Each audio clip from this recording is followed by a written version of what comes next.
세계에서 가장 부자인 남자가 있습니다. 일론 머스크. 그가 수년 전부터 반복해서 경고하는 나라가 있어요. 바로 대한민국입니다. 그는 말했습니다. 한국은 3세대 안에 소멸할 것이다. 북한이 굳이 침공할 필요도 없다. 그냥 걸어서 내려오면 된다. 2026년 1월 머스크는 팟캐스트에서 이렇게 덧붙였어요. 한국 인구가 3세대 뒤엔 지금의 3%만 남을 것이다. 재앙적 인구 붕괴다. 충격적이죠?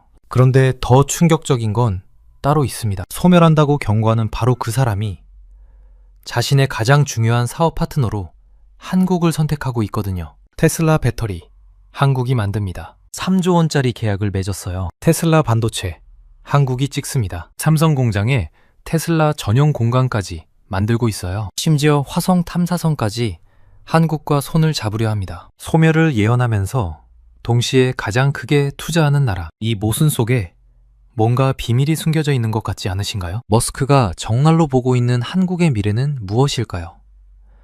그리고 왜 한국이 전 세계 최대의 수혜자가 될 수 있다는 걸까요? 오늘 영상에서는 세 가지를 파헤쳐 보겠습니다. 첫 번째, 머스크의 인구 붕괴 경고가 정확히 무슨 의미인지. 두 번째, 왜 망한다는 나라에 이렇게 투자하는지, 그 역설의 비밀. 세 번째, 한국이 머스크 시대의 최대 수혜국이 될 수밖에 없는 구조적 이유. 이 영상 하나면 머스크와 한국의 관계, 그리고 우리 앞에 펼쳐질 미래가 완전히 다르게 보이실 겁니다. 어려운 경제 용어 하나도 없이 쉽게 풀어드릴게요. 끝까지 함께 해주시면 감사하겠습니다. 그럼 바로 시작하겠습니다. 본격적인 분석에 들어가기 전에 아직 구독 안 하신 분들은 지금 구독 버튼 눌러주시면 감사하겠습니다. 이런 경제 이야기 꾸준히 전해드리고 있습니다. 자, 먼저 머스크의 경고부터 제대로 들여다보겠습니다. 그가 말하는 인구 붕괴가 정확히 어느 정도인지 숫자로 보면 소름이 돋습니다. 머스크가 트위터, 지금은 X죠.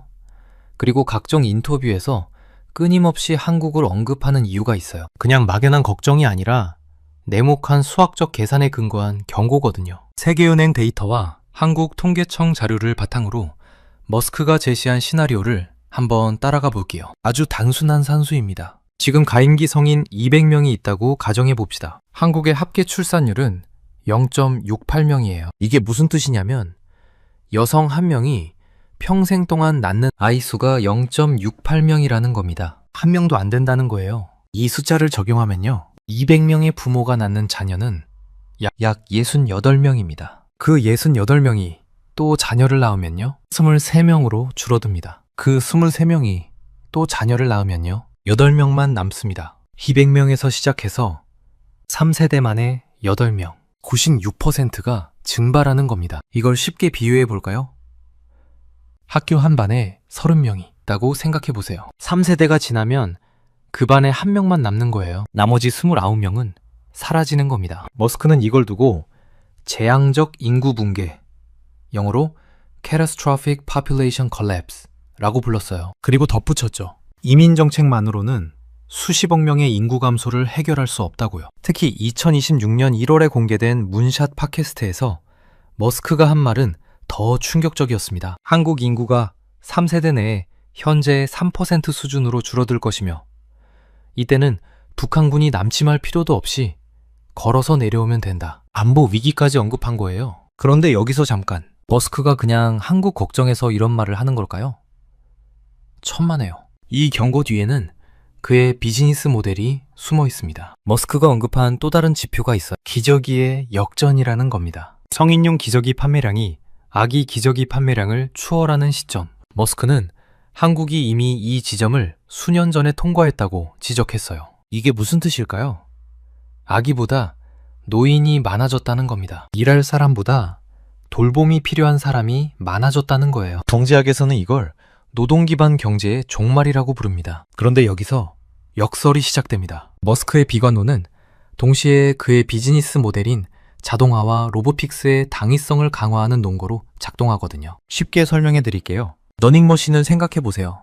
러닝머신 위에서 뛰고 있는데 벨트가 뒤로 움직이잖아요. 열심히 뛰는 것 같은데 실제로는 제자리인 거죠. 인구가 줄어드는 나라는 이 러닝머신 위에 있는 것과 같아요. 경제를 유지하려면 계속 달려야 하는데 달릴 사람이 줄어들고 있는 거예요. 벨트 속도는 그대로인데 달리는 사람 수가 줄면 어떻게 될까요? 뒤로 밀려나겠죠? 그래서 해결책이 뭘까요? 로봇이 대신 달리게 하는 겁니다. 사람 대신 로봇이 러닝머신을 돌리는 거예요. 노동인구가 풍부한 나라에서는 자동화가 선택의 문제입니다. 하고 싶으면 하고, 안 하고 싶으면 안 해도 돼요. 그런데 한국처럼 노동력이 급감하는 나라에서는요, 생존의 문제가 됩니다. 안 하면 죽는 거예요. 자, 이제 숫자를 좀 더 들여다보겠습니다. 머스크의 경고가 왜 한국에게 오히려 기회가 되는지 데이터로 증명해 드릴게요. 국제로봇연맹 IFR이라고 하는데요. 여기서 매년 월드 로보틱스 보고서를 발표합니다. 전 세계 공장에서 로봇이 얼마나 쓰이는지 조사하는 거예요. 2024년과 2025년 보고서에 따르면 한국은 압도적인 세계 1위입니다. 뭐가 1위냐고요? 로봇 밀도요. 로봇 밀도라는 건 공장에서 일하는 사람 1만 명당 로봇이 몇 대인지를 나타내는 지표예요. 한국은 1012대입니다. 만 명당 로봇이 1012대라는 거예요. 이게 얼마나 많은 건지 비교해 볼까요? 전 세계 평균은 162대입니다. 한국은 평균의 6배가 넘어요. 싱가포르가 700대 중반으로 2위인데 한국보다 300대 이상 적습니다. 중국은 470대, 독일은 429대, 미국은요, 겨우 197대예요. 한국의 5분의 1 수준입니다. 쉽게 말해서 한국 공장은 이미 로봇 세상이라는 겁니다. 사람보다 로봇이 더 많이 일하는 곳이 한국이에요. 이 숫자가 왜 중요할까요? 머스크가 만들고 있는 것과 연결되기 때문입니다. 머스크는 테슬라의 미래가 전기차가 아니라고 공언했어요. 뭐라고 했냐면요, 휴머노이드 로봇 옵티머스에 있다고 했습니다. 사람처럼 생긴 로봇이요. 로봇이 인간의 노동을 대체하는 세상에서 가장 중요한 건 뭘까요? 로봇 수용성과 기존 인프라입니다. 로봇을 받아들일 준비가 되어 있느냐, 그리고 로봇이 일할 수 있는 환경이 갖춰져 있느냐는 거예요. 한국은 이미 두 가지 다 갖추고 있습니다. 세계 1위로요. 비유를 하나 들어볼게요. 레고를 생각해 보세요. 레고 블록이 있고 레고판이 있잖아요. 레고 블록을 쌓으려면 레고판이 있어야 하죠. 머스크의 옵티머스 로봇은 레고 블록이에요. 아무리 좋은 블록이 있어도 쌓을 판이 없으면 소용없잖아요. 한국은 이미 세계 최고의 레고판을 가지고 있는 겁니다. 로봇이 일할 수 있는 스마트 팩토리, 자동화 시스템, 그리고 로봇과 함께 일하는 데 익숙한 노동 문화까지요. 테슬라가 옵티머스를 양산해서 공장에 투입하려고 할 때 가장 거부감 없이 그리고 기술적으로 완벽하게 통합될 수 있는 환경은 어디일까요? 미국 텍사스가 아닙니다. 한국의 울산, 구미, 천안에 있는 스마트 팩토리들이에요. 여기서 더 재미있는 일이 벌어지고 있습니다. 삼성전자가 최근 휴머노이드 로봇 개발을 공식화했거든요. 삼성의 전략이 독특해요. 제공자이자 고객, 영어로 Provider and Customer 라고 부르는 전략입니다. 뭔 말이냐면요, 삼성은 로봇을 사는 고객이면서 동시에 로봇 부품을 파는 공급자가 되겠다는 겁니다. 인구 감소로 인한 인력난을 해소하기 위해 삼성 공장에 휴머노이드 로봇을 대거 투입하고요. 동시에 로봇 구동에 필요한 센서, AI 칩, 액추에이터, 배터리 같은 핵심 부품을 테슬라 같은 글로벌 기업에 공급하겠다는 거예요. 레인보우 로보틱스라는 회사 들어보셨나요? 삼성과 협력 관계에 있는 로봇 회사인데 이미 이동형 양팔 로봇 같은 걸 산업 현장에서 실증하고 있어요. 머스크가 예언한 육체 노동이 선택사항이 되는 미래를 구현하기 위한 하드웨어적 기반이 한국에 가장 잘 갖춰져 있는 셈입니다. 자, 여기까지 정리해 볼까요? 머스크가 한국의 인구 붕괴를 경고하면서 동시에 한국에 투자하는 이유가 보이시나요? 인구가 줄어드니까 로봇이 필요하고 로봇이 가장 잘 작동할 수 있는 환경이 한국이기 때문입니다. 그런데 이건 시작에 불과해요. 로봇만 있으면 뭐합니까? 로봇을 움직이려면 배터리가 필요하잖아요. 여기서 한국의 두 번째 무기가 등장합니다. 테슬라의 미래 라인업을 아시나요? 사이버 트럭, 세미 트럭, 그리고 로보택시. 이 세 가지가 성공하려면 반드시 필요한 게 있어요. 바로 4680 배터리입니다. 4680이 뭐냐고요? 숫자가 좀 이상하죠? 이건 배터리 규격이에요. 지름이 46mm, 높이가 80mm인 원통형 배터리를 말합니다. 기존에 쓰던 2170 배터리보다 훨씬 크고 강력해요. 머스크가 2020년 배터리 이 4680 배터리를 공개하면서 뭐라고 했는지 아세요?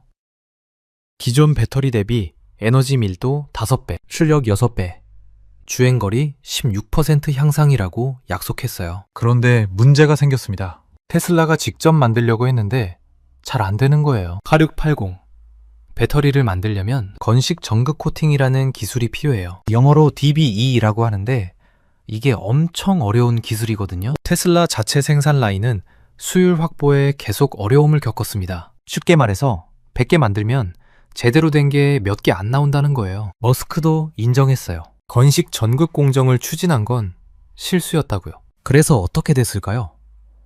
한국 기업들이 이 틈새를 파고들었습니다. 삼성 SDI 이야기를 해볼게요. 삼성 SDI는 천안 공장의 테슬라 납품을 위한 4680 배터리 파일럿 라인을 구축했어요. 지금 검증 진행 중이고 2025년 초 양산을 목표로 하고 있습니다. 이게 얼마나 대단한 건지 아세요?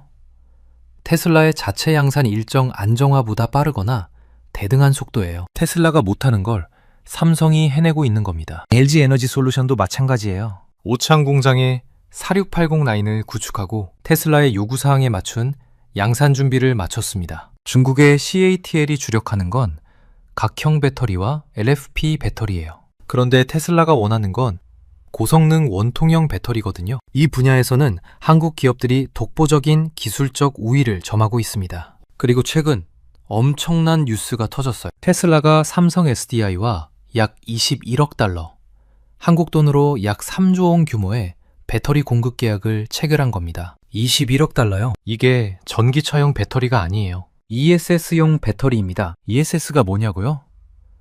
에너지 저장 장치예요. 테슬라 에너지 사업부에서 만드는 메가팩이라는 거대한 배터리 저장 시스템에 들어가는 배터리입니다. 왜 이게 중요하냐면요. 기존의 테슬라는 ESS용 배터리로 중국 CATL의 LFP 배터리를 주로 썼거든요. 가격이 싸니까요. 그런데 갑자기 한국 삼성 SDI와 3조 원짜리 계약을 맺은 거예요. 이건 단순한 비즈니스 결정이 아닙니다. 미국과 중국 갈등이 심화되면서 에너지 안보 차원에서 공급망을 한국으로 다변화하려는 머스크의 전략적 결단이에요. 여기서 더 재미있는 이야기가 있어요. 트럼프 행정부와 IRA 이야기입니다. IRA가 뭐냐면요. 인플레이션 감축법이에요. 미국 정부가 전기차 살 때 보조금 주는 법이죠. 그런데 트럼프 전 대통령이 재집권하면서 이 IRA를 폐지하려고 해요. 표면적으로 보면 보조금이 사라지니까 한국 배터리 기업들한테 타격이 될 것 같죠? 그런데 머스크는 IRA 폐지를 지지하면서 이렇게 말했어요. 오히려 테슬라에 도움이 된다고요. 이게 무슨 말일까요? 역설의 비밀이 여기 있습니다. 보조금이 사라지면 어떻게 될까요? 가격 경쟁력이 없는 회사들은 버틸 수가 없어요. GM, 포드 같은 전통 자동차 회사들 있잖아요. 이 회사들은 전기차 만들 때마다 적자가 나요. 보조금 덕분에 겨우겨우 팔고 있는 거거든요. 보조금이 사라지면 전기차 투자를 축소할 수밖에 없습니다. 반면에 테슬라는요. 이미 전기차로 수익을 내고 있어요. 보조금 없어도 팔 수 있단 말이에요. 경쟁자들이 쓰러지면 테슬라의 시장 지배력은 더 강해지겠죠. 테슬라 점유율이 올라가면 누가 좋을까요? 테슬라의 배터리 납품하는 한국 기업들이죠. 삼성 SDI, LG 에너지 솔루션, SK온 이 회사들 물량이 늘어나는 거예요. 두 번째 역설이 있어요. 트럼프는 보조금은 없애도 대중국 관세 장벽은 더 높이려고 해요. FEOC라고 들어보셨나요? 해외 우려기관이라는 건데요. 쉽게 말해서 중국 기업을 말하는 거예요. 이 FEOC 규제가 강화되면 중국 배터리 기업의 미국 진출은 원천 봉쇄됩니다. 그러면 미국에서 배터리 살 데가 어디예요? 중국 빼면요? 미국 내에 대규모 생산 설비를 갖춘 비중국계 배터리 회사가 누가 있을까요? 한국 기업들 뿐입니다. 삼성 SDI, LG 에너지 솔루션, SK온 이 세 회사가 유일한 대안이에요. 결국 보조금이라는 링거 없이 생존할 수 있는 테슬라와 기술력 및 미국 내 생산 능력을 갖춘 한국 배터리 기업들만이 살아남아 시장을 독식하는 승자 독식 구조가 만들어지는 겁니다. 잠깐 정리해 볼게요. 지금까지 두 가지 이야기를 했습니다. 첫 번째, 한국의 인구 위기는 역설적으로 한국을 세계 최고의 로봇 자동화 국가로 만들었어요. 이건 테슬라 옵티머스의 최적 시장입니다. 두 번째, 한국의 배터리 기술력은 테슬라가 직접 못하는 4680 배터리를 양산하고 탈중국 공급망의 유일한 대안이 되게 만들었어요. 그런데 머스크의 사업은 땅 위에서만 이루어지는 게 아니에요. 바다와 우주까지 뻗어 있습니다. 그리고 여기서도 한국이 등장해요. 머스크의 비전은 땅의 테슬라, 우주의 스페이스X에서 멈추지 않습니다. 물류의 혁신을 위해서는 바다를 지배해야 해요. 그런데 미국의 조선업 상황을 아시나요? 처참합니다. 전 세계 선박 건조량에서 미국이 차지하는 비중이 1%도 안 돼요. 완전히 붕괴된 상태입니다. 이 공백을 메우기 위해 등장한 슬로건이 있어요. 마스가 Make American Shipbuilding Great Again. 미국 조선업을 다시 위대하게 만들자는 거죠. 그런데 미국 혼자서는 못해요. 조선 기술이 없으니까. 누군가의 도움이 필요합니다. 그 중심에 한국의 하나오션이 있습니다. 하나오션.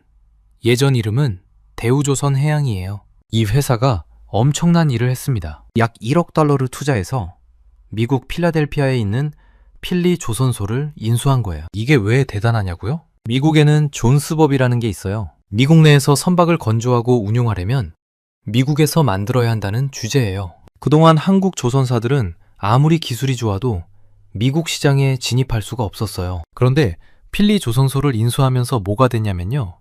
한국 당산 기업이 미국 본토에서 합법적으로 선박을 건조하고 미 해군 사업에 참여할 수 있는 교두보를 마련한 거예요. 역사적인 사건입니다. 그리고 더 놀라운 일이 일어났어요. 하나오션이 한국 조선사 최초로 미 해군 함정의 유지보수 정비 사업을 수주했습니다. MRO라고 하는데요. 미 해군 군수지원함 월리 시라우가 하나오션 거제 사업장에 입항해서 정비를 받았어요. 미국 군함이 한국에 와서 수리를 받은 겁니다. 이게 무슨 의미일까요? 한국이 미국의 단순한 우방국을 넘어서 미 해군 태평양 함대의 전투력을 유지시키는 병참기지 역할을 수행하게 됐다는 거예요. 머스크와 무슨 상관이냐고요? 머스크가 스페이스X의 스타쉽 발사체를 해상에서 회수하거나 테슬라 차량을 전 세계로 운송할 때 가장 필요한 기술이 뭘까요? 자율운항 선박이에요. 삼성중공업 같은 한국 조선사들은 이미 500마일 이상의 자율운항 실증에 성공했어요. 이 분야를 선도하고 있습니다. 스페이스X가 해상발사 플랫폼을 운용할 때 한국 조선업의 기술력은 필수 불가결한 요소가 될 겁니다. 이제 우주 이야기를 해볼게요. 머스크의 최종 목표가 뭔지 아시죠? 화성 식민지 건설이에요. 인류를 다행성 종족으로 만들겠다는 거죠. 이 목표를 향해 가는 데 있어서도 한국은 중요한 파트너로 부상하고 있어요. 한화 에어로스페이스라는 회사 아시죠? 이 회사가 한국형 발사체 누리호의 체계 종합기업으로 선정됐어요. 정부의 항우연으로부터 기술을 이전받아서 민간 우주 시대를 열고 있습니다. 이게 어디서 많이 본 패턴 아니에요? 나사가 스페이스X의 기술과 발사 영역을 넘긴 과정과 판박이입니다. 한화는 발사체 엔진 제작부터 발사 운용까지 우주산업의 전체 가치 사슬을 수직 계열화하고 있어요. 그리고 정말 흥미로운 뉴스가 있어요. 한국우주항공청 카사라고 하는데요. 2030년대 초반을 목표로 화성 탐사선을 발사할 계획을 발표했습니다. 여기서 주목할 점이 뭐냐면요. 이 탐사선을 쏘아 올릴 발사체로 스페이스X의 초대형 로켓 스타쉽 활용을 적극 검토하고 있다는 거예요. 카사 관계자가 뭐라고 했냐면요. 스타쉽 탑재 공간에 대한 문의를 했고 초기 피드백을 받았다고요. 이게 무슨 말이냐면요. 한국의 국가 우주 프로젝트가 머스크의 스타쉽 플랫폼에 실려서 화성으로 향하는 그림이 그려지고 있다는 거예요. 머스크 입장에서 한국은 뭐가 되는 걸까요? 스타쉽의 초기 핵심 고객이자 화성 탐사 데이터를 공유할 수 있는 과학적 파트너가 되는 겁니다. 아직 끝이 아니에요. 반도체 이야기가 남았습니다.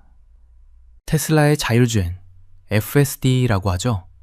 그리고 슈퍼컴퓨터 도조를 구동하는 핵심이 뭘까요? 자체 설계한 AI 반도체예요. 머스크가 최근에 차세대 칩 AI5를 언급하면서 뭐라고 했는지 아세요? 에픽한 성능을 보일 거라고요. 엄청날 거라는 뜻이에요. 이 칩을 현실화할 파트너로 누가 지목되고 있을까요? 삼성전자입니다. 삼성전자가 미국 텍사스 테일러시에 짓고 있는 파운드리 공장 아시죠? 이 공장이 테슬라의 기가팩토리 텍사스에서 차로 불과 20분에서 30분 거리에 있어요. 이 지리적 근접성이 우연일까요? 아닙니다. 최근 보도에 따르면요. 이재용 삼성전자 회장이 일론 머스크를 만난 자리에서 엄청난 제안을 했대요. 테슬라 엔지니어들이 삼성의 테일러 공장 내에 상주하면서 칩 생산 수율과 공정을 실시간으로 모니터링할 수 있는 전용 작업 공간을 제공하기로 한 거예요. 이게 무슨 뜻이냐면요. 단순한 하청 관계가 아니라 삼성 공장이 사실상 테슬라의 인하우스 팹처럼 운영된다는 거예요. 테슬라 전용 공장이 삼성 안에 들어가는 거나 마찬가지입니다. 왜 테슬라가 삼성을 선택했을까요?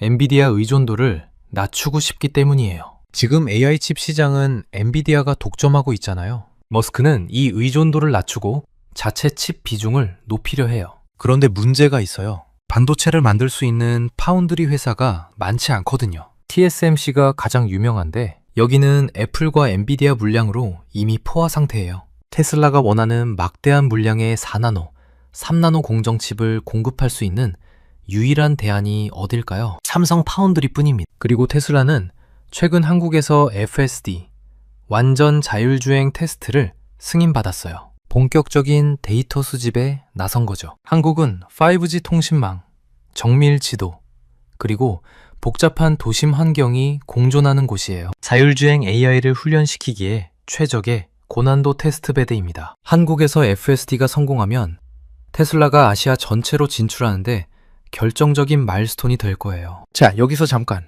역사를 돌아볼까요? 이런 일이 처음은 아니거든요. 과거에도 위기가 오히려 기회가 된 사례가 있습니다. 한국 자체가 그런 나라예요. 1997년 IMF 외환위기 기억하시죠? 그때 한국은 망한다는 소리를 들었어요. 국가 부도 직전까지 갔잖아요. 그런데 그 위기가 한국을 어떻게 바꿨나요? 구조조정을 통해 비효율적인 기업들이 정리됐고 살아남은 기업들은 글로벌 경쟁력을 갖추게 됐어요. 삼성전자가 세계 1위 반도체 회사가 된 게, 현대자동차가 글로벌 5위권 자동차 회사가 된 게 그 이후예요. 위기가 오히려 체질을 바꾸는 계기가 된 거죠. 일본의 사례도 볼까요? 일본은 1990년대부터 저출산 고령화를 겪었어요. 한국보다 30년 먼저 시작된 거죠. 일본은 어떻게 대응했을까요? 로봇과 자동화에 투자했어요. 화납, 야스카와, 가와사키 같은 세계적인 산업용 로봇 회사들이 일본에서 나왔잖아요. 그런데 일본은 한계가 있었어요. 로봇은 잘 만들었는데 그 로봇을 움직이는 배터리와 반도체에서는 한국과 대만에 밀렸거든요. 한국은 다릅니다. 로봇 밀도 세계 1위에 배터리 기술력 세계 최고, 반도체 파운드리까지 갖추고 있어요. 일본이 가진 장점에 일본이 부족한 부분까지 다 가지고 있는 거예요. 미국의 러스트벨트 이야기도 해볼게요. 미국 중서부 제조업 지역을 러스트벨트라고 불러요. 녹슨 벨트라는 뜻이죠. 한때 세계 제조업의 중심이었는데 자동화와 글로벌화에 적응 못해서 쇠락했어요. 왜 그랬을까요? 변화를 거부했기 때문이에요. 자동화를 일자리를 빼앗는 적으로만 봤지 기회로 보지 않았어요. 한국은 정반대입니다. 인구가 줄어드니까 로봇을 받아들였어요. 저항하기보다 적응한 거죠. 그 결과 로봇 밀도 세계 1위가 됐고 이제 머스크가 그 인프라를 활용하려고 하는 거예요. 위기에 대응하는 방식이 미래를 결정합니다. 한국은 지금까지 위기마다 변화를 선택해 왔어요. 그럼 앞으로 어떻게 될까요? 머스크의 예언대로 한국 인구는 줄어들 겁니다. 이건 막기 어려운 현실이에요. 그런데 중요한 건 인구가 줄어드는 과정에서 한국이 어떤 나라가 되느냐입니다. 머스크가 그리는 미래를 한번 볼까요?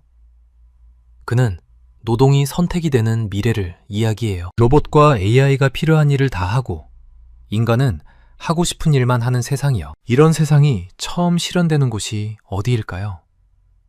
노동력이 풍부한 나라가 아니에요. 노동력이 부족해서 반강제로 자동화를 도입해야 하는 나라입니다. 한국이 바로 그런 나라예요. 인류 역사상 최초로 노동력을 기술로 완벽하게 대체하고 AI와 로봇이 경제를 지탱하는 포스트 휴먼 경제의 선구자가 될 가능성이 가장 높은 나라가 한국입니다. 정리해볼까요? 머스크에게 한국이 왜 중요한지 5가지로 요약할 수 있어요. 첫 번째, 인구 위기가 한국을 세계 최고의 로봇 자동화 국가로 만들었습니다. 테슬라 옵티머스의 최적 시장이에요. 두 번째, 자원 빈국의 한계가 한국을 세계 최고의 배터리 제조 국가로 만들었습니다. 테슬라 전기차와 ESS의 심장이에요.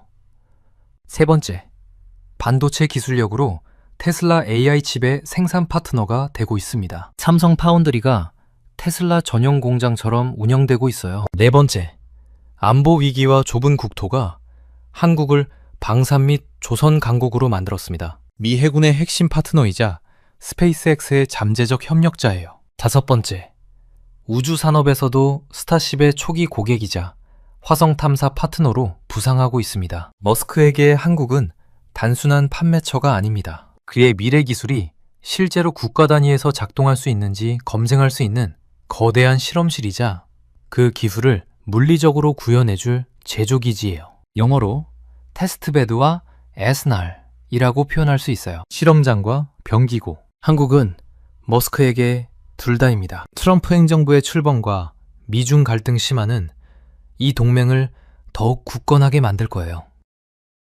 중국을 배제한 공급망 재편 속에서 한국은 유일한 대안이기 때문입니다. 그래서 우리는 뭘 해야 할까요? 이 거대한 흐름 속에서 개인으로서 어떻게 준비하면 좋을까요? 몇 가지 생각해 볼 점을 말씀드릴게요. 첫 번째, 자동화와 AI를 적이 아니라 도구로 봐야 합니다. 일자리를 빼앗는 것으로만 볼 게 아니라 활용하는 쪽에 서는 게 중요해요. 두 번째, 한국 기업들의 성장에 주목하면 좋겠습니다. 삼성 SDI, LG 에너지 솔루션, 하나그룹, 삼성전자, 파운드리. 이 기업들이 머스크 생태계의 핵심 파트너가 되고 있어요. 세 번째, 거시적인 시야를 가지면 좋겠습니다. 인구 감소라는 뉴스에 비관만 할 게 아니라 그로 인해 열리는 기회도 함께 봐야 해요. 머스크의 예언대로 한국 인구는 줄어들지 모릅니다. 하지만 그 과정에서 한국은 전 세계 최대의 수혜국이 될 가능성이 높아요. 소멸하는 국가에서 포스트 휴먼의 선구자로. 이것이 바로 머스크의 디스토피아적 예언 속에 숨겨진 한국이 맞이할 기회의 실체입니다. 위기는 늘 기회의 다른 이름이었어요. IMF 때도 그랬고 반도체 전쟁 때도 그랬습니다. 이번에도 마찬가지일 거예요. 중요한 건 변화를 거부하지 않는 겁니다. 한국은 지금까지 그래왔고 앞으로도 그럴 거라고 저는 믿습니다. 여러분은 머스크의 예언을 어떻게 보시나요? 한국의 인구 위기가 정말 기회가 될 수 있을까요? 아니면 너무 낙관적인 시각일까요? 여러분의 생각을 댓글로 공유해 주시면 감사하겠습니다. 오늘 영상은 여기까지입니다. 긴 영상 시청해 주셔서 감사합니다. 구독과 좋아요 한 번씩만 눌러주시면 정말 크나큰 도움이 됩니다. 다음 영상에서 또 뵙겠습니다. 세계에서 가장 부자인 남자가 있습니다. 일론 머스크. 그가 수년 전부터 반복해서 경고하는 나라가 있어요. 바로 대한민국입니다. 그는 말했습니다. 한국은 3세대 안에 소멸할 것이다. 북한이 굳이 침공할 필요도 없다. 그냥 걸어서 내려오면 된다. 2026년 1월 머스크는 팟캐스트에서 이렇게 덧붙였어요. 한국 인구가 3세대 뒤엔 지금의 3%만 남을 것이다. 재앙적 인구 붕괴다. 충격적이죠? 그런데 더 충격적인 건 따로 있습니다. 소멸한다고 경고하는 바로 그 사람이 자신의 가장 중요한 사업 파트너로 한국을 선택하고 있거든요. 테슬라 배터리, 한국이 만듭니다. 3조 원짜리 계약을 맺었어요. 테슬라 반도체, 한국이 찍습니다. 삼성 공장에 테슬라 전용 공간까지 만들고 있어요. 심지어 화성 탐사선까지 한국과 손을 잡으려 합니다. 소멸을 예언하면서 동시에 가장 크게 투자하는 나라. 이 모순 속에 뭔가 비밀이 숨겨져 있는 것 같지 않으신가요? 머스크가 정말로 보고 있는 한국의 미래는 무엇일까요? 그리고 왜 한국이 전 세계 최대의 수혜자가 될 수 있다는 걸까요? 오늘 영상에서는 3가지를 파헤쳐 보겠습니다. 첫 번째, 머스크의 인구 붕괴 경고가 정확히 무슨 의미인지. 두 번째, 왜 망한다는 나라에 이렇게 투자하는지. 그 역설의 비밀. 세 번째, 한국이 머스크 시대의 최대 수혜국이 될 수밖에 없는 구조적 이유. 이 영상 하나면 머스크와 한국의 관계, 그리고 우리 앞에 펼쳐질 미래가 완전히 다르게 보이실 겁니다. 어려운 경제 용어 하나도 없이 쉽게 풀어드릴게요. 끝까지 함께 해주시면 감사하겠습니다. 그럼 바로 시작하겠습니다. 본격적인 분석에 들어가기 전에 아직 구독 안 하신 분들은 지금 구독 버튼 눌러주시면 감사하겠습니다. 이런 경제 이야기 꾸준히 전해드리고 있습니다. 자, 먼저 머스크의 경고부터 제대로 들여다보겠습니다. 그가 말하는 인구 붕괴가 정확히 어느 정도인지 숫자로 보면 소름이 돋습니다. 머스크가 트위터, 지금은 X죠. 그리고 각종 인터뷰에서 끊임없이 한국을 언급하는 이유가 있어요. 그냥 막연한 걱정이 아니라 냉혹한 수학적 계산에 근거한 경고거든요. 세계은행 데이터와 한국통계청 자료를 바탕으로 머스크가 제시한 시나리오를 한번 따라가 볼게요. 아주 단순한 산수입니다. 지금 가임기 성인 200명이 있다고 가정해 봅시다. 한국의 합계 출산율은 0.68명이에요. 이게 무슨 뜻이냐면 여성 한 명이 평생 동안 낳는 아이 수가 0.68명이라는 겁니다. 한 명도 안 된다는 거예요. 이 숫자를 적용하면요, 200명의 부모가 낳는 자녀는 약 68명입니다. 그 68명이 또 자녀를 낳으면요, 23명으로 줄어듭니다. 그 23명이 또 자녀를 낳으면요, 8명만 남습니다. 200명에서 시작해서 3세대 만에 8명, 96%가 증발하는 겁니다. 이걸 쉽게 비유해 볼까요?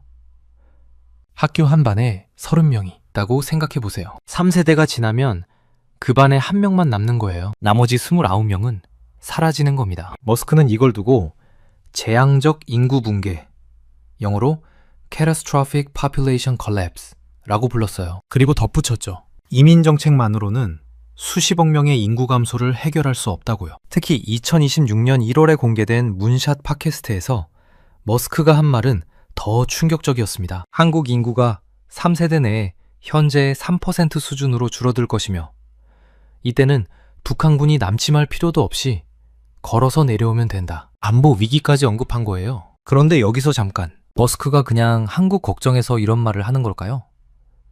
천만에요. 이 경고 뒤에는 그의 비즈니스 모델이 숨어 있습니다. 머스크가 언급한 또 다른 지표가 있어요. 기저귀의 역전이라는 겁니다. 성인용 기저귀 판매량이 아기 기저귀 판매량을 추월하는 시점. 머스크는 한국이 이미 이 지점을 수년 전에 통과했다고 지적했어요. 이게 무슨 뜻일까요? 아기보다 노인이 많아졌다는 겁니다. 일할 사람보다 돌봄이 필요한 사람이 많아졌다는 거예요. 경제학에서는 이걸 노동 기반 경제의 종말이라고 부릅니다. 그런데 여기서 역설이 시작됩니다. 머스크의 비관론은 동시에 그의 비즈니스 모델인 자동화와 로보틱스의 당위성을 강화하는 논거로 작동하거든요. 쉽게 설명해 드릴게요. 러닝머신을 생각해 보세요. 러닝머신 위에서 뛰고 있는데 벨트가 뒤로 움직이잖아요. 열심히 뛰는 것 같은데 실제로는 제자리인 거죠. 인구가 줄어드는 나라는 이 러닝머신 위에 있는 것과 같아요. 경제를 유지하려면 계속 달려야 하는데 달릴 사람이 줄어들고 있는 거예요. 벨트 속도는 그대로인데 달리는 사람 수가 줄면 어떻게 될까요?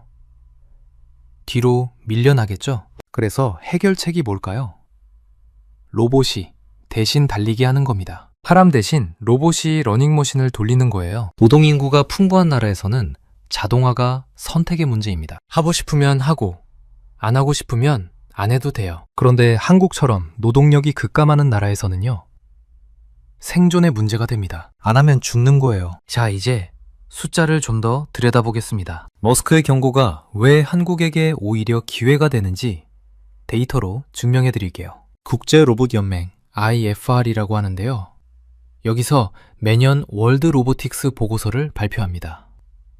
전 세계 공장에서 로봇이 얼마나 쓰이는지 조사하는 거예요. 2024년과 2025년 보고서에 따르면 한국은 압도적인 세계 1위입니다. 뭐가 1위냐고요? 로봇 밀도요. 로봇 밀도라는 건 공장에서 일하는 사람 1만 명당 로봇이 몇 대인지를 나타내는 지표예요. 한국은 1012대입니다. 만 명당 로봇이 1012대라는 거예요. 이게 얼마나 많은 건지 비교해 볼까요? 전 세계 평균은 162대입니다. 한국은 평균의 6배가 넘어요. 싱가포르가 700대 중반으로 2위인데 한국보다 300대 이상 적습니다. 중국은 470대, 독일은 429대, 미국은요, 겨우 197대예요. 한국의 5분의 1 수준입니다. 쉽게 말해서 한국 공장은 이미 로봇 세상이라는 겁니다. 사람보다 로봇이 더 많이 일하는 곳이 한국이에요. 이 숫자가 왜 중요할까요? 머스크가 만들고 있는 것과 연결되기 때문입니다. 머스크는 테슬라의 미래가 전기차가 아니라고 공언했어요. 뭐라고 했냐면요, 휴머노이드 로봇 옵티머스에 있다고 했습니다. 사람처럼 생긴 로봇이요. 로봇이 인간의 노동을 대체하는 세상에서 가장 중요한 건 뭘까요? 로봇 수용성과 기존 인프라입니다. 로봇을 받아들일 준비가 되어 있느냐, 그리고 로봇이 일할 수 있는 환경이 갖춰져 있느냐는 거예요. 한국은 이미 2가지 다 갖추고 있습니다. 세계 1위로요. 비유를 하나 들어볼게요. 레고를 생각해 보세요. 레고 블록이 있고 레고판이 있잖아요. 레고 블록을 쌓으려면 레고판이 있어야 하죠. 머스크의 옵티머스 로봇은 레고 블록이에요. 아무리 좋은 블록이 있어도 쌓을 판이 없으면 소용없잖아요. 한국은 이미 세계 최고의 레고판을 가지고 있는 겁니다. 로봇이 일할 수 있는 스마트 팩토리, 자동화 시스템, 그리고 로봇과 함께 일하는 데 익숙한 노동 문화까지요. 테슬라가 옵티머스를 양산해서 공장에 투입하려고 할 때 가장 거부감 없이, 그리고 기술적으로 완벽하게 통합될 수 있는 환경은 어디일까요? 미국 텍사스가 아닙니다. 한국의 울산, 구미, 천안에 있는 스마트 팩토리들이에요. 여기서 더 재미있는 일이 벌어지고 있습니다. 삼성전자가 최근 휴머노이드 로봇 개발을 공식화했거든요. 삼성의 전략이 독특해요. 제공자이자 고객, 영어로 Provider and Customer 라고 부르는 전략입니다. 뭔 말이냐면요, 삼성은 로봇을 사는 고객이면서 동시에 로봇 부품을 파는 공급자가 되겠다는 겁니다. 인구 감소로 인한 인력난을 해소하기 위해 삼성 공장에 휴머노이드 로봇을 대거 투입하고요. 동시에 로봇 구동에 필요한 센서, AI 칩, 액추에이터, 배터리 같은 핵심 부품을 테슬라 같은 글로벌 기업에 공급하겠다는 거예요. 레인보우 로보틱스라는 회사 들어보셨나요? 삼성과 협력 관계에 있는 로봇 회사인데 이미 이동형 양팔 로봇 같은 걸 산업 현장에서 실증하고 있어요. 머스크가 예언한 육체 노동이 선택사항이 되는 미래를 구현하기 위한 하드웨어적 기반이 한국에 가장 잘 갖춰져 있는 셈입니다. 자, 여기까지 정리해 볼까요? 머스크가 한국의 인구 붕괴를 경고하면서 동시에 한국에 투자하는 이유가 보이시나요? 인구가 줄어드니까 로봇이 필요하고 로봇이 가장 잘 작동할 수 있는 환경이 한국이기 때문입니다. 그런데 이건 시작에 불과해요. 로봇만 있으면 뭐합니까? 로봇을 움직이려면 배터리가 필요하잖아요. 여기서 한국의 2번째 무기가 등장합니다. 테슬라의 미래 라인업을 아시나요? 사이버 트럭, 세미 트럭, 그리고 로보택시. 이 3가지가 성공하려면 반드시 필요한 게 있어요. 바로 4680 배터리입니다. 4680이 뭐냐고요? 숫자가 좀 이상하죠? 이건 배터리 규격이에요. 지름이 46mm, 높이가 80mm인 원통형 배터리를 말합니다. 기존에 쓰던 2170 배터리보다 훨씬 크고 강력해요. 머스크가 2020년 이 4680 배터리를 공개하면서 뭐라고 했는지 아세요?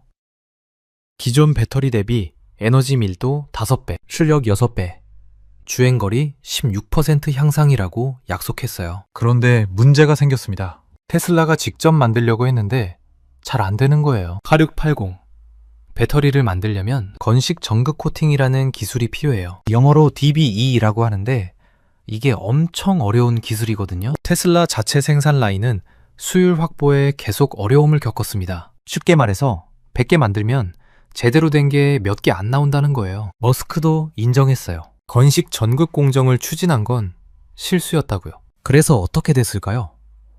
한국 기업들이 이 틈새를 파고들었습니다. 삼성 SDI 이야기를 해볼게요. 삼성 SDI는 천안 공장의 테슬라 납품을 위한 4680 배터리 파일럿 라인을 구축했어요. 지금 검증 진행 중이고 2025년 초 양산을 목표로 하고 있습니다. 이게 얼마나 대단한 건지 아세요?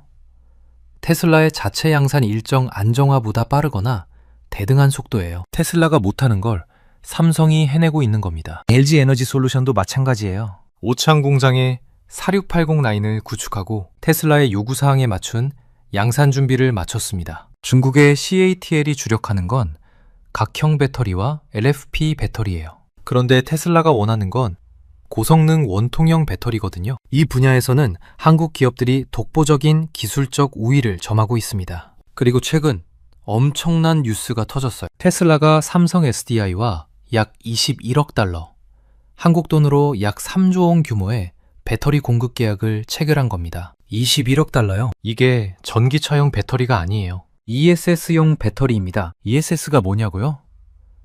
에너지 저장 장치예요. 테슬라 에너지 사업부에서 만드는 메가팩이라는 거대한 배터리 저장 시스템에 들어가는 배터리입니다. 왜 이게 중요하냐면요. 기존의 테슬라는 ESS용 배터리로 중국 CATL의 LFP 배터리를 주로 썼거든요. 가격이 싸니까요. 그런데 갑자기 한국 삼성 SDI와 3조 원짜리 계약을 맺은 거예요. 이건 단순한 비즈니스 결정이 아닙니다. 미국과 중국 갈등이 심화되면서 에너지 안보 차원에서 공급망을 한국으로 다변화하려는 머스크의 전략적 결단이에요. 여기서 더 재미있는 이야기가 있어요. 트럼프 행정부와 IRA 이야기입니다. IRA가 뭐냐면요.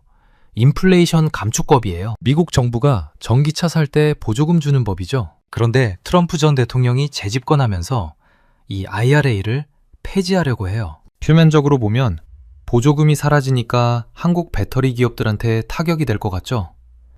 그런데 머스크는 IRA 폐지를 지지하면서 이렇게 말했어요. 오히려 테슬라에 도움이 된다고요. 이게 무슨 말일까요? 역설의 비밀이 여기 있습니다. 보조금이 사라지면 어떻게 될까요? 가격 경쟁력이 없는 회사들은 버틸 수가 없어요. GM, 포드 같은 전통 자동차 회사들 있잖아요. 이 회사들은 전기차 만들 때마다 적자가 나요. 보조금 덕분에 겨우겨우 팔고 있는 거거든요. 보조금이 사라지면 전기차 투자를 축소할 수밖에 없습니다. 반면에 테슬라는요, 이미 전기차로 수익을 내고 있어요. 보조금 없어도 팔 수 있단 말이에요. 경쟁자들이 쓰러지면 테슬라의 시장 지배력은 더 강해지겠죠. 테슬라 점유율이 올라가면 누가 좋을까요? 테슬라의 배터리 납품하는 한국 기업들이죠. 삼성 SDI, LG 에너지 솔루션, SK온, 이 회사들 물량이 늘어나는 거예요. 두 번째 역설이 있어요. 트럼프는 보조금은 없애도 대중국 관세 장벽은 더 높이려고 해요. FEOC라고 들어보셨나요? 해외 우려기관이라는 건데요. 쉽게 말해서 중국 기업을 말하는 거예요. 이 FEOC 규제가 강화되면 중국 배터리 기업의 미국 진출은 원천 봉쇄됩니다. 그러면 미국에서 배터리 살 데가 어디예요? 중국 빼면요? 미국 내에 대규모 생산 설비를 갖춘 비중국계 배터리 회사가 누가 있을까요? 한국 기업들 뿐입니다. 삼성 SDI, LG 에너지 솔루션, SK온, 이 세 회사가 유일한 대안이에요. 결국 보조금이라는 링거 없이 생존할 수 있는 테슬라와 기술력 및 미국 내 생산 능력을 갖춘 한국 배터리 기업들만이 살아남아 시장을 독식하는 승자 독식 구조가 만들어지는 겁니다. 잠깐 정리해 볼게요. 지금까지 두 가지 이야기를 했습니다. 첫 번째, 한국의 인구 위기는 역설적으로 한국을 세계 최고의 로봇 자동화 국가로 만들었어요. 이건 테슬라 옵티머스의 최적 시장입니다. 두 번째, 한국의 배터리 기술력은 테슬라가 직접 못하는 4680 배터리를 양산하고 탈중국 공급망의 유일한 대안이 되게 만들었어요. 그런데 머스크의 사업은 땅 위에서만 이루어지는 게 아니에요. 바다와 우주까지 뻗어 있습니다. 그리고 여기서도 한국이 등장해요. 머스크의 비전은 땅의 테슬라, 우주의 스페이스X에서 멈추지 않습니다. 물류의 혁신을 위해서는 바다를 지배해야 해요. 그런데 미국의 조선업 상황을 아시나요? 처참합니다. 전 세계 선박 건조량에서 미국이 차지하는 비중이 1%도 안 돼요. 완전히 붕괴된 상태입니다. 이 공백을 메우기 위해 등장한 슬로건이 있어요. 마스가 Make American Shipbuilding Great Again. 미국 조선업을 다시 위대하게 만들자는 거죠. 그런데 미국 혼자서는 못해요. 조선 기술이 없으니까. 누군가의 도움이 필요합니다. 그 중심에 한국의 하나오션이 있습니다. 하나오션.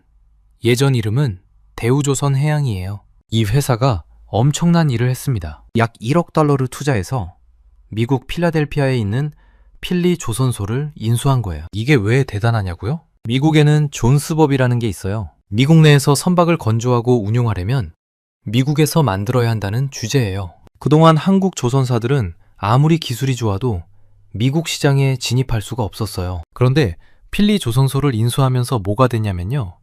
한국 당산 기업이 미국 본토에서 합법적으로 선박을 건조하고 미 해군 사업에 참여할 수 있는 교두보를 마련한 거예요. 역사적인 사건입니다. 그리고 더 놀라운 일이 일어났어요. 하나오션이 한국 조선사 최초로 미 해군 함정의 유지보수 정비 사업을 수주했습니다. MRO라고 하는데요. 미 해군 군수지원함 월리 시라우가 하나오션 거제 사업장에 입항해서 정비를 받았어요. 미국 군함이 한국에 와서 수리를 받은 겁니다. 이게 무슨 의미일까요? 한국이 미국의 단순한 우방국을 넘어서 미 해군 태평양 함대의 전투력을 유지시키는 병참기지 역할을 수행하게 됐다는 거예요. 머스크와 무슨 상관이냐고요? 머스크가 스페이스X의 스타쉽 발사체를 해상에서 회수하거나 테슬라 차량을 전 세계로 운송할 때 가장 필요한 기술이 뭘까요? 자율운항 선박이에요. 삼성중공업 같은 한국 조선사들은 이미 500마일 이상의 자율운항 실증에 성공했어요. 이 분야를 선도하고 있습니다. 스페이스X가 해상 발사 플랫폼을 운용할 때 한국 조선업의 기술력은 필수 불가결한 요소가 될 겁니다. 이제 우주 이야기를 해볼게요. 머스크의 최종 목표가 뭔지 아시죠? 화성 식민지 건설이에요. 인류를 다행성 종족으로 만들겠다는 거죠. 이 목표를 향해 가는 데 있어서도 한국은 중요한 파트너로 부상하고 있어요. 한화 에어로스페이스라는 회사 아시죠? 이 회사가 한국형 발사체 누리호의 체계 종합기업으로 선정됐어요. 정부의 항우연으로부터 기술을 이전받아서 민간 우주 시대를 열고 있습니다. 이게 어디서 많이 본 패턴 아니에요? 나사가 스페이스X의 기술과 발사 영역을 넘긴 과정과 판박이입니다. 한화는 발사체 엔진 제작부터 발사 운용까지 우주산업의 전체 가치 사슬을 수직 계열화하고 있어요. 그리고 정말 흥미로운 뉴스가 있어요. 한국우주항공청 카사라고 하는데요. 2030년대 초반을 목표로 화성 탐사선을 발사할 계획을 발표했습니다. 여기서 주목할 점이 뭐냐면요. 이 탐사선을 쏘아 올릴 발사체로 스페이스X의 초대형 로켓 스타쉽 활용을 적극 검토하고 있다는 거예요. 카사 관계자가 뭐라고 했냐면요. 스타쉽 탑재 공간에 대한 문의를 했고 초기 피드백을 받았다고요. 이게 무슨 말이냐면요. 한국의 국가 우주 프로젝트가 머스크의 스타쉽 플랫폼에 실려서 화성으로 향하는 그림이 그려지고 있다는 거예요. 머스크 입장에서 한국은 뭐가 되는 걸까요? 스타쉽의 초기 핵심 고객이자 화성 탐사 데이터를 공유할 수 있는 과학적 파트너가 되는 겁니다. 아직 끝이 아니에요. 반도체 이야기가 남았습니다. 테슬라의 자율주행, FSD라고 하죠. 그리고 슈퍼컴퓨터 도조를 구동하는 핵심이 뭘까요? 자체 설계한 AI 반도체예요. 머스크가 최근에 차세대 칩 AI5를 언급하면서 뭐라고 했는지 아세요? 에픽한 성능을 보일 거라고요. 엄청날 거라는 뜻이에요. 이 칩을 현실화할 파트너로 누가 지목되고 있을까요? 삼성전자입니다. 삼성전자가 미국 텍사스 테일러시에 짓고 있는 파운드리 공장 아시죠? 이 공장이 테슬라의 기가팩토리 텍사스에서 차로 불과 20분에서 30분 거리에 있어요. 이 지리적 근접성이 우연일까요? 아닙니다. 최근 보도에 따르면요. 이재용 삼성전자 회장이 일론 머스크를 만난 자리에서 엄청난 제안을 했대요. 테슬라 엔지니어들이 삼성의 테일러 공장 내에 상주하면서 칩 생산 수율과 공정을 실시간으로 모니터링할 수 있는 전용 작업 공간을 제공하기로 한 거예요. 이게 무슨 뜻이냐면요. 단순한 하청 관계가 아니라 삼성 공장이 사실상 테슬라의 인하우스 팹처럼 운영된다는 거예요. 테슬라 전용 공장이 삼성 안에 들어가는 거나 마찬가지입니다. 왜 테슬라가 삼성을 선택했을까요? 엔비디아 의존도를 낮추고 싶기 때문이에요. 지금 AI 칩 시장은 엔비디아가 독점하고 있잖아요. 머스크는 이 의존도를 낮추고 자체 칩 비중을 높이려 해요. 그런데 문제가 있어요. 반도체를 만들 수 있는 파운드리 회사가 많지 않거든요. TSMC가 가장 유명한데 여기는 애플과 엔비디아 물량으로 이미 포화 상태예요. 테슬라가 원하는 막대한 물량의 4나노, 3나노 공정칩을 공급할 수 있는 유일한 대안이 어딜까요? 삼성 파운드리 뿐입니다. 그리고 테슬라는 최근 한국에서 FSD, 완전 자율주행 테스트를 승인받았어요. 본격적인 데이터 수집에 나선 거죠. 한국은 5G 통신망, 정밀 지도, 그리고 복잡한 도심 환경이 공존하는 곳이에요. 자율주행 AI를 훈련시키기에 최적의 고난도 테스트베드입니다. 한국에서 FSD가 성공하면 테슬라가 아시아 전체로 진출하는데 결정적인 마일스톤이 될 거예요. 자, 여기서 잠깐 역사를 돌아볼까요? 이런 일이 처음은 아니거든요. 과거에도 위기가 오히려 기회가 된 사례가 있습니다. 한국 자체가 그런 나라예요. 1997년 IMF 외환위기 기억하시죠? 그때 한국은 망한다는 소리를 들었어요. 국가 부도 직전까지 갔잖아요. 그런데 그 위기가 한국을 어떻게 바꿨나요? 구조조정을 통해 비효율적인 기업들이 정리됐고 살아남은 기업들은 글로벌 경쟁력을 갖추게 됐어요. 삼성전자가 세계 1위 반도체 회사가 된 게, 현대자동차가 글로벌 5위권 자동차 회사가 된 게 그 이후예요. 위기가 오히려 체질을 바꾸는 계기가 된 거죠. 일본의 사례도 볼까요?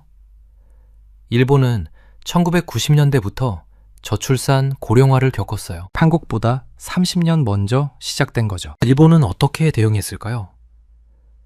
로봇과 자동화에 투자했어요. 화납, 야스카와, 가와사키 같은 세계적인 산업용 로봇 회사들이 일본에서 나왔잖아요. 그런데 일본은 한계가 있었어요. 로봇은 잘 만들었는데 그 로봇을 움직이는 배터리와 반도체에서는 한국과 대만에 밀렸거든요. 한국은 다릅니다. 로봇 밀도 세계 1위에 배터리 기술력 세계 최고, 반도체 파운드리까지 갖추고 있어요. 일본이 가진 장점에 일본이 부족한 부분까지 다 가지고 있는 거예요. 미국의 러스트벨트 이야기도 해볼게요. 미국 중서부 제조업 지역을 러스트벨트라고 불러요.